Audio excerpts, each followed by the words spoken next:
El jefe de logística de la Defensa Aeroespacial de Venezuela también se rebeló contra el régimen de Nicolás Maduro. El general de división Carlos Antonio Seijas García, de alto prestigio en la Fuerza Aérea, tomó la decisión el 26 de mayo. Ya no se presenta en su unidad militar. Aunque aún no lo ha manifestado públicamente e incluso en la Fuerza Armada Nacional Bolivariana no lo saben con certeza. El general de división, AB, Carlos Antonio Seijas García, quien es el director del Centro de los Servicios Logísticos de la Defensa Aeroespacial Integral de la Fuerza Aérea Venezolana, se sumó a la lista de insubordinados que desconoce a Nicolás Maduro como comandante en jefe de la Fuerza Armada y presidente de la República. Eso ocurrió el 26 de mayo de 2019, cuando el alto oficial dejó de presentarse a su unidad militar, y dio ese paso tan difícil para quien tiene casi 3 décadas en la institución castrense, y que ha coronado parte importante de su carrera militar. Seijas García, de 52 años de edad, es un militar con buenas credenciales en la Fuerza Aérea. En el 2016, siendo comandante de la Brigada de Defensa Aérea Región Los Andes, dijo en Táchira, durante la celebración del primer grito de la independencia ocurrido el 19 de abril de 1810, que las revoluciones casi siempre surgen del choque de los imperios.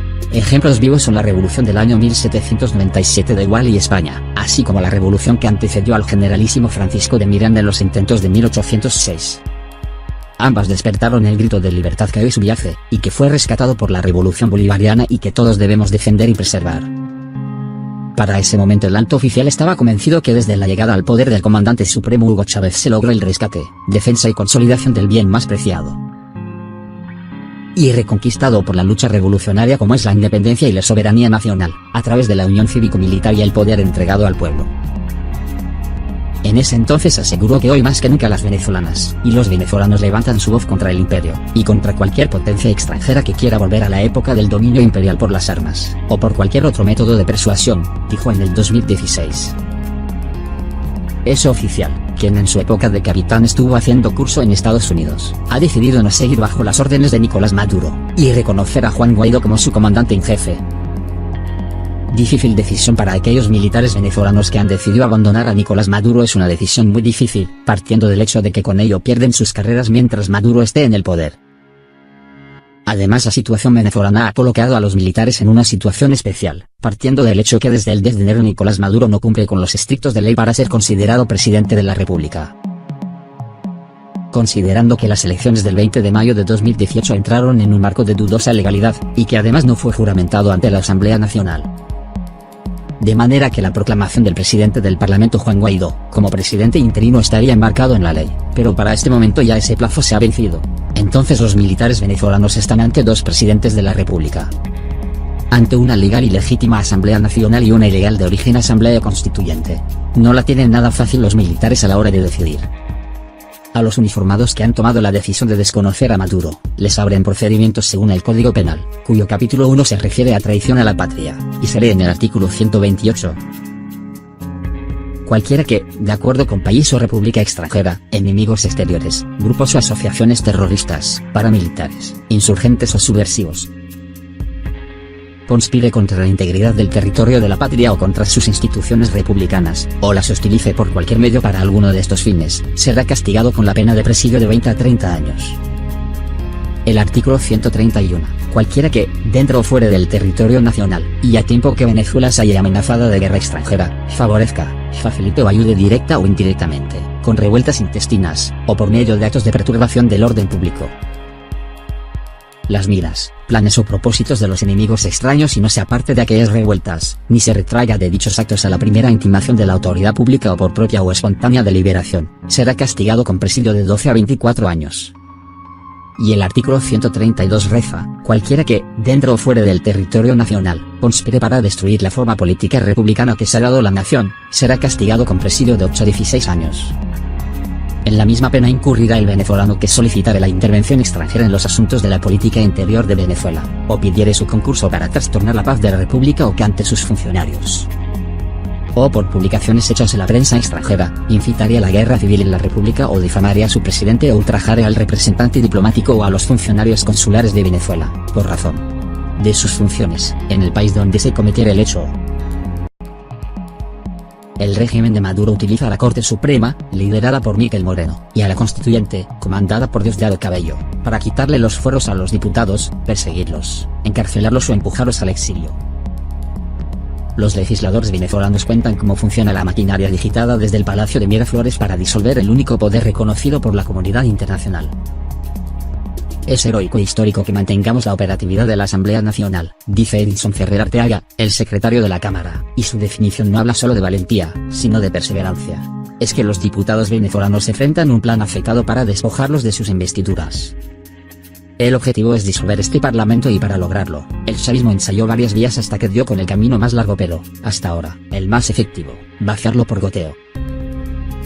Cuando la opositora Mesa de Unidad Democrática obtuvo un arrollador triunfo en las legislativas de diciembre de 2015, Nicolás Maduro aceptó la derrota pero esa misma noche empezó a buscar la manera de disolver el parlamento. En Venezuela todos los poderes del Estado están cooptados por el chavismo, y el punto negro en esa isla roja el parlamento se transformó en un verdadero obstáculo para el régimen. Lo primero que hizo fue utilizar al Consejo Nacional Electoral para inhabilitar a algunos diputados, con la intención de que nunca llegaran a asumir. Después, en 2017, recurrió al Tribunal Supremo de Justicia, brazo judicial del chavismo, para declarar el desacato. La Corte pretendía asumir las competencias legislativas. Iba a cerrar el Parlamento y legislar a través de fallos, pero los venezolanos no lo permitieron. Salieron a la calle y resistieron la violenta represión. Tal fue el escándalo internacional que el régimen tuvo que dar marcha atrás. Sin embargo, la estrategia de Maduro ya estaba clara, iba a desplazar a la oposición como fuera posible. Si no era a través de la justicia, entonces había que buscar otra manera. Y encontró el camino. Convocó a una Asamblea Nacional Constituyente, ANC, y anunció su propósito de refundar todo el Estado. Bajo una premisa electoral falsa, llamó a los venezolanos a las urnas. Los 500 constituyentes de Maduro no fueron elegidos de forma directa, sino que un porcentaje fue electo por municipios y otros propuestos por sectores sociales, productivos, empresariales, educación. Sin elección directa, se garantizó el triunfo. Además, según explicaron los especialistas, su convocatoria incluso violaba la propia Constitución bolivariana ya que la Carta Magna exige una consulta popular para aprobar el inicio de un proceso constituyente. El 4 de agosto de 2017 finalmente se instaló la ANC. Con Diosdado Cabello como principal figura, decidió asumir las competencias para legislar. Pese a todas estas maniobras, la Asamblea Nacional continuó su trabajo. Se mantuvo paciente pero activa y este año, cuando Maduro asumió su segundo mandato, denunció el fraude. Su voz retumbó en la comunidad internacional, declaró la usurpación del cargo presidencial y Juan Guaidó, el jefe del cuerpo, juró como mandatario interino cobijado por miles de venezolanos y más de 50 países. Para todos esos estados, la Asamblea Nacional es el único órgano democráticamente electo en Venezuela y, por lo tanto, Guaidó el único interlocutor válido. En este contexto de aislamiento internacional, el chavismo puso en marcha su plan para vaciar el Parlamento. ¿Cómo? Usando toda la maquinaria estatal para quitarle los fueros a los diputados, perseguirlos, encarcelarlos o empujarlos al exilio. La ecuación chavista fue sencilla: sin diputados no hay Parlamento. Así, comenzó un raid en la justicia que, en combinación con la constituyente, inauguró una lista negra de diputados. Van por titulares y por sus suplentes, y no parecen tener intención de detenerse hasta dejar sin quórum a la Asamblea Nacional. Están rebanando a la Asamblea Nacional. Semanalmente le allanan la inmunidad a 2 o 3 diputados. Los números. El plenario del Parlamento, que es unicameral, está compuesto por 167 diputados, y el quórum requerido para sesionar es de 84. Por las circunstancias, todos los suplentes están activos y se les comunica cada lunes quién debe ingresar por su principal en la sesión de los martes, explica Edinson Ferrer Arteaga, secretario de la Cámara. De los 167 diputados, 112 son de la MU porque los pocos chavistas que ganaron en 2015 ya no asisten. Y de esos 112, alrededor de 34 diputados están perseguidos, exiliados, asilados, protegidos en sedes diplomáticas o viven en la clandestinidad. De esos 34, 27 son diputados principales. Hasta ahora, 19 de esos 27 titulares mantienen activo el escaño con sus suplentes. Pero hay 8 cuya situación ya parece insalvable, y van rumbo a dejar vacíos sus lugares. Es que tanto titular como suplente están perseguidos. El último caso ocurrió esta semana, y es la muestra explícita del plan para vaciar el Parlamento. El 28 de mayo la Corte chavista ordenó quitarle la inmunidad al diputado por Miranda, a Rafael Guzmán. Desde ese día ya nada se sabe de él, probablemente esté a resguardo. El problema es que el suplente de su curul, como llaman en Venezuela los escaños, es Gilbert Caro, secuestrado en la madrugada del pasado 26 de abril y preso en el Elcoide, la sede del Servicio Bolivariano de Inteligencia Nacional, SEBIN, en Caracas. En la misma situación que el binomio Guzmán-Caro, están otros 4 escaños, el de Henry Ramos, investigado, y su suplente Ramón López, en el exilio, Gaby Arellano, exiliada, y su suplente, Renzo Prieto, investigado. Sergio Vergara y su suplente, Rosmith Mantilla, exiliados, y Freddy Guevara, refugiado en la Embajada de Chile, y su suplente, Juan Andrés Mejía, investigado y en la clandestinidad. Están rebanando la Asamblea Nacional. Semanalmente le allanan la inmunidad a 2 o 3 diputados, denuncia Omar González, diputado de Vente Venezuela por Anzoátegui. Con la arremetida contra Guzmán esta semana, el chavismo amplió a 15 la nómina de legisladores desaforados luego del anuncio de la fase final de la Operación Libertad liderada por Juan Guaidó el 30 de abril pasado. El régimen tiene mucho tiempo buscando eliminarla, así que esta es claramente una nueva fórmula que encontraron para tratar de anularla. 8 están resguardados en la clandestinidad: Henry Ramos Ayub, Juan Andrés Mejía, Simón Calzadilla, Miguel Pizarro, Carlos Paparoni, Winston Flores, Sergio Vergara y Freddy Supelano. Otros 4 se encuentran bajo protección de gobiernos extranjeros: Mariela Magallanes y Américo de Grazia, en la Embajada de Italia; Richard Blanco, en la de Argentina, y Franco Casella, en la de México. El diputado Luis Florido está exiliado en Colombia, y el primer vicepresidente de la Asamblea Nacional, Edgar Zambrano, fue secuestrado el 8 de mayo por agentes de inteligencia y apresado en el Fuerte Tiuna. El régimen tiene mucho tiempo buscando eliminarla, así que esta es claramente una nueva fórmula que encontraron para tratar de anularla. Van por la vía de los ataques a diputados, acusa el secretario del Parlamento. Estrangulamiento, la otra vía, como si el desafuero, el encarcelamiento o el exilio obligado fuera poco. Los diputados venezolanos enfrentan otras dificultades. Y en este terreno entra a jugar la perseverancia que escondía el mensaje Ferrer Arteaga en el comienzo del artículo, porque el régimen recurre a todo lo que tiene a mano para impedir que se sesione. Lo normal es que el Palacio Legislativo esté en custodia, y a disposición de la directiva de la Asamblea Nacional en ejercicio. Eso no ocurre en la Venezuela de Maduro. Los diputados solo ingresan al edificio los martes, y las fuerzas chavistas impiden el paso a la prensa y a los equipos de los parlamentarios. Para ingresar, los diputados deben sortear un proceso que González califica de humillante, y una vez adentro, suelen cortar la energía para que no puedan sesionar. Tenemos los teléfonos pinchados, nos ponen patrullas de la policía política en nuestras casas, nos marcan la puerta como hacían los nazis.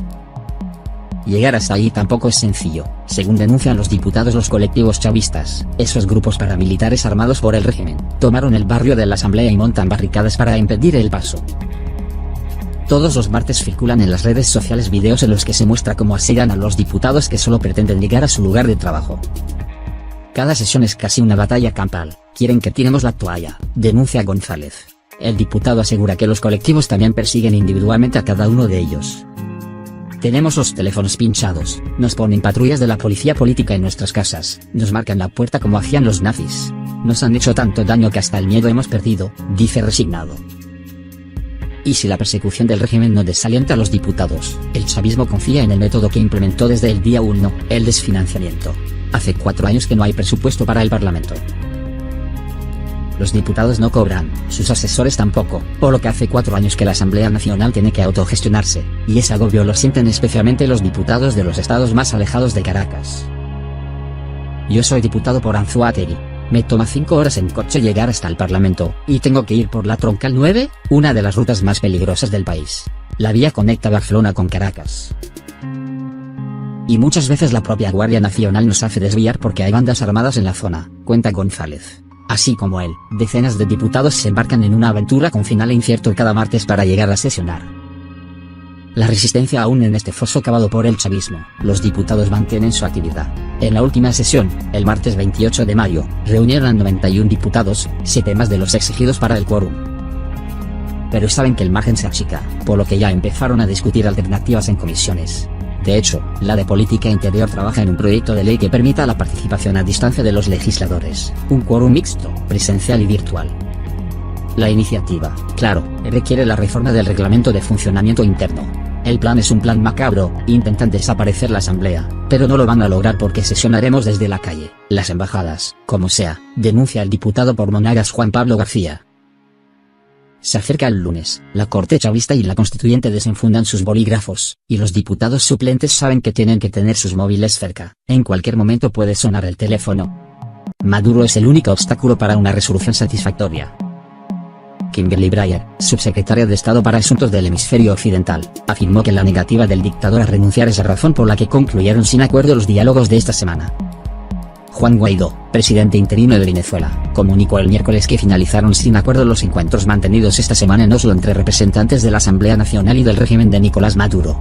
Si bien mostró su disposición a continuar negociando, sostuvo que solo podrán llegar a buen puerto si concluyen con el cese de la usurpación, un gobierno de transición y elecciones libres.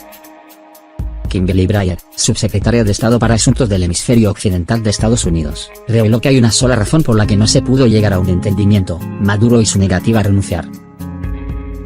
Solo la negativa de Maduro a dimitir impide que Venezuela avance con un gobierno de transición, la suspensión de las sanciones y la preparación de elecciones libres y justas. Es el único obstáculo para que haya una solución satisfactoria, y un camino hacia adelante para todas las partes, escribió en su cuenta de Twitter. Guaidó emitió un comunicado contando brevemente lo sucedido esta semana en Noruega. Ha concluido el encuentro de mediación al que asistimos por invitación del gobierno del Reino de Noruega, en Oslo. Este encuentro finalizó sin acuerdo. Hemos insistido que la mediación será útil para Venezuela siempre que existan elementos que permitan avanzar en pro de una verdadera solución. Por lo tanto, nos mantendremos en la lucha hasta resolver la crisis que padecemos los venezolanos, aseguró Guaidó. Según el texto, el presidente interino ratificó su ruta: cese de la usurpación, gobierno de transición y elecciones libres como vía para solucionar la tragedia que hoy sufre nuestra Venezuela. Agradecemos al gobierno de Noruega su voluntad en contribuir con una solución al caos que sufre nuestro país. Estamos dispuestos a continuar junto con ellos, tal y como lo venimos haciendo con el Grupo de Lima, y el Grupo de Contacto en la búsqueda de la solución tantas veces expuesta, agregó Guaidó. En el comunicado, el presidente interino le envió un mensaje a la comunidad internacional: sabemos que esta iniciativa de Noruega ha sido uno de los múltiples esfuerzos que se han procurado para alcanzar una salida urgente y efectiva a la crisis venezolana, apoyo que los venezolanos agradecemos y correspondemos. Para Guaidó, el proceso no se detiene y adelantó que recurrirá a esfuerzos en todos los ámbitos constitucionales. Seguiremos avanzando hasta lograr la libertad y la solución a la grave crisis que vive nuestro pueblo.